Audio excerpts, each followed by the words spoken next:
Hi, this is the Honor 70 Lite and I'll show you how to activate Hey Google of Google Assistant option on this device.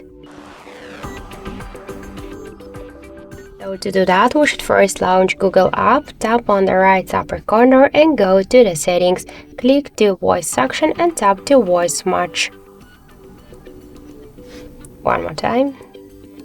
Settings, voice and voice match.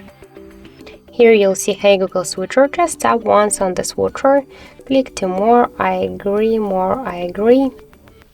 continue. And now we could see that the Hey Google option successfully enabled.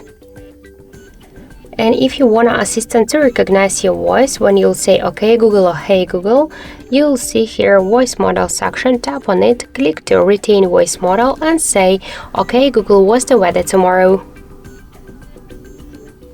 OK Google, set a timer for 5 minutes. Hey Google, make a call. Hey Google, remind me to water my plants every Monday. Tap to finish. And now when you'll say OK Google or Hey Google, you could see that the assistant activated successfully. So that's it. Thank you for watching, and if you like this video, leave thumbs up and subscribe.